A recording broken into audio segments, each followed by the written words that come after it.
శ్రీ వారాహి తల్లి జ్యోతిషాలయం.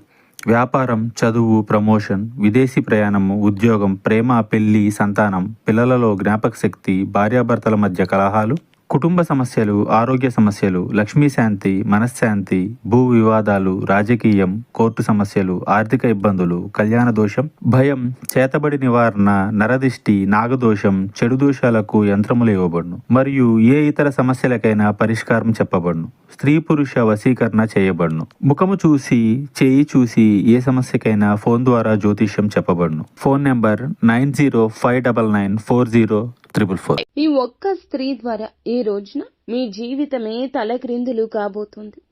ఎవరు ఆ స్త్రీ, ఏం చేయబోతుంది, ఈ రోజున వీరి యొక్క జాతక రీత్యా ఎలా ఉండబోతుందో ఈ వీడియోలో ప్రతి ఒక్క అంశం గురించి క్షుణ్ణంగా తెలుసుకుందాము.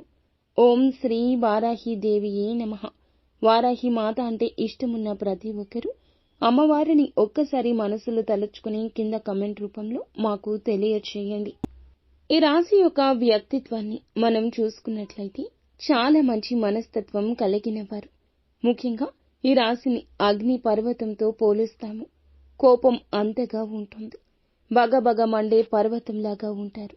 చూడడానికి ఇలా కనిపిస్తారు. కఠినంగా, గంభీరంగా అనిపిస్తారు. కానీ లోపల ఉన్న మృదు స్వభావం ఎంతో మందికి తెలియదు. లోపల ఒక అమ్మ మనసు ఉంటుంది, ఒక నాన్న మనసు ఉంటుంది. ఈ రాశి జాతకుల తంతే అంతా. బగబగ మండే కోపంగా కనిపించిన, కోపం పౌరుషం అధికంగా కనిపించిన, లోపల మృదు స్వభావం ఉందని చెప్పొచ్చు. కొన్ని సందర్భాల్లో వారికి ఏది తోస్తే అదే చేస్తారు. ఈ లక్షణం కారణంగా కొన్నిసార్లు ఇబ్బందులు కొని తెచ్చుకున్నారు. కాబట్టి స్థిరమైన ఆలోచన ఉండదు. వీరి ఆలోచనలు కావచ్చు, వీరు తీసుకునే నిర్ణయాలు కావచ్చు, త్వరగా పరిస్థితులను బట్టి మారిపోతూ ఉంటాయి. మనోచాంచల్యంతో కొత్త ఆలోచనలు పుట్టుకొస్తాయి. కాస్త తొందరపాటు నిర్ణయాలు కూడా ఎక్కువ. చురుకుతనంతో నూతన విషయాలపై మనసు లగ్నం చేస్తారు. చాలా శక్తివంతంగా ఉంటారు. పట్టుదలగా ఉంటారు. కార్యదీక్షత, దక్షత ఉంటుంది. కొంచెంగా మొండితనం కూడా ఎక్కువ ఉంటుంది. వీరి మాట నెగ్గించుకోవడం కోసం కొన్నిసార్లు దేనికైనా సిద్ధపడిపోతూ ఉంటారు. ఇది ఈ రాశి యొక్క వ్యక్తిత్వం అని చెప్పొచ్చు. వీరి యొక్క జీవితంలో సమస్యలు కూడా ఎక్కువే. వడిదుడుకులు ఎక్కువే. అధికంగా శ్రమించి అనేకమైన బాధ్యతలు నెరవేర్చి మంచి స్థితికి చేరుకునే అవకాశాలు చాలా స్లోగా ఉంటాయి. బాల్యంలో కష్టాలు అనుభవించారు. యవ్వనంలో స్నేహితులకు, బంధువులకు దూరంగా వెళ్లాల్సిన స్థితి కూడా కనిపించింది. కుటుంబ పరిస్థితులు ఇబ్బంది పరంగా ఉంటాయి. భారమైన కుటుంబ బాధ్యతలు ఎప్పుడూ మోస్తూనే ఉంటారు. ఈ రీత్యా ఈ కారణంగా ఆర్థిక పరిస్థితుల ప్రభావం కూడా ఈ రాశి వారికి చిన్న వయసులోనే అర్థమవుతుంది. కానీ స్నేహితులు మాత్రం వెనుకంజ వేయకుండా ఉంటారు.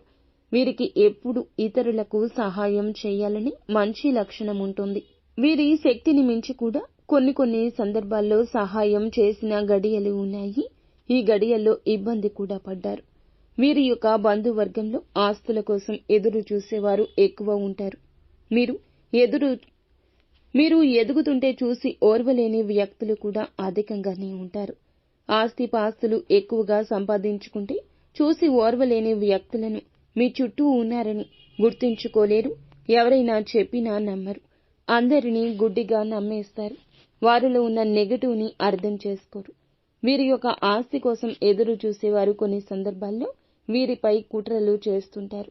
ముఖ్యంగా ఈ రాశికి చెందిన పురుషుల విషయంలో భార్య వైపు బంధువులు కొంతకాలం మీ పైన పెత్తనం, అధికారం సాగించే అవకాశం ఉంటుంది. సహన క్రీడల పట్ల ఈ రాశి వారికి, భూమి, న్యాయం, యంత్ర సంబంధిత వ్యాపారాల పట్ల, అలాగే క్రీడలు, సాంకేతికత ఇటువంటి రంగాల్లో ఎక్కువగా రాణింపు ఉంటుందని చెప్పొచ్చు.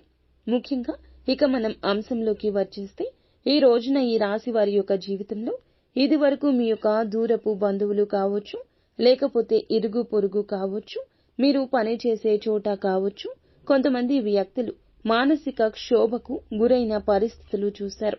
కొన్ని పరిస్థితుల ప్రభావం కారణంగా మీరు మానసికంగా ఎంతో కృంగిపోయారు. వారి మూలంగా మీరు చెడ్డ పేరు పొందుకున్నారు.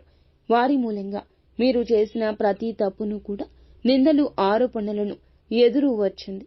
మీ గురించి బయటపడంగానే మాట్లాడుతూ, మీ ముందు బాగానే మాట్లాడుతూ, మీ వెనకాల మాత్రం మీ గురించి చెడు ప్రచారం చేస్తున్నారు.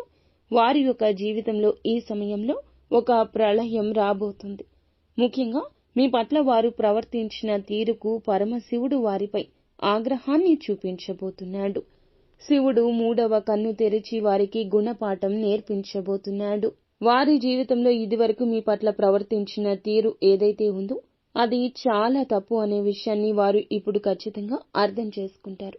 దీనికి కారణం ఆ పరమశివుడు వారిని శిక్షించబోతున్నాడు. వారి జీవితంలో వారికి చక్కటి గుణపాఠం నేర్పించబోతున్నాడు. కాబట్టి పరమశివుని యొక్క అనుగ్రహం మీపై ఉంటుంది. ఆ పరమశివుని యొక్క అనుగ్రహం మీకు కీడు చేసిన వ్యక్తులపై ఉంటుంది. అయితే ఈ సమయంలో వారి జీవితంలో వారు ఖచ్చితంగా గుణపాఠం నేర్చుకునే విధంగా పరమశివుడు వారిని శిక్షించబోతున్నాడు. వారి జీవితంలో వారు చేసిన తప్పు ఏమిటో వారు ఆ తప్పును సరిదిద్దుకోవడానికి మిమ్మల్ని క్షమాపణలు కూడా అడగబోతున్నారు. ఈ విధంగా మీ జీవితంలో అద్భుతవంతమైన ఫలితమైతే ఈ రోజు చూడబోతున్నారని చెప్పొచ్చు. ముఖ్యంగా ఈ రోజున ఈ అంశంలో మాత్రం జాగ్రత్తగా ఉండండి. మద్యం సేవించి డ్రైవింగ్ మాత్రం చేయొద్దు. చాలా ప్రమాదకర సూచన. ఇది వినడానికి ఏదో ఒక హెచ్చరిక సూచనగా చిన్నగా తీసుకుంటారు. కానీ పర్యవసానం పెద్దగా ఉంటుందని ఒక్కసారి ఆలోచించండి. ఏదైనా కష్టాలు, బాధ్యతలు, బరువులు అందరికీ ఉంటాయి. అందులకు గాను దుర అలవాట్లకు, చెడు సాంగత్యాలకు లోను కాకూడదు. ఆ క్షణకాలం సమస్య మర్చిపోతాము. ఆ తరువాత ఆ సమస్య వస్తూనే ఉంటుంది. కాబట్టి మద్యం సేవించి రాత్రి సమయంలో, పగటి సమయంలో అయినా వాహనం నడపడం లాంటివి చేయొద్దు. అంతేకాకుండా అత్యంత ప్రమాదకరమైన అంశం ఇంకొకటి ఉంది. ఈ రోజున మీరు ఈ జాగ్రత్తలు తీసుకోకపోతే ప్రమాదాన్ని జీవితంలోకి ఆహ్వానించినట్లు అవుతుంది. మీరు కీడు చేసిన వ్యక్తులకు పరమశివుడు గుణపాఠం నేర్పించబోతున్నాడు. వారు ఎటువంటి అవమానాలు సృష్టించారో అవే ఇప్పుడు ఎదుర్కోబోతున్నారు. మీ జీవితంలో అద్భుత ఫలితాలను మీరు చూస్తున్నారు.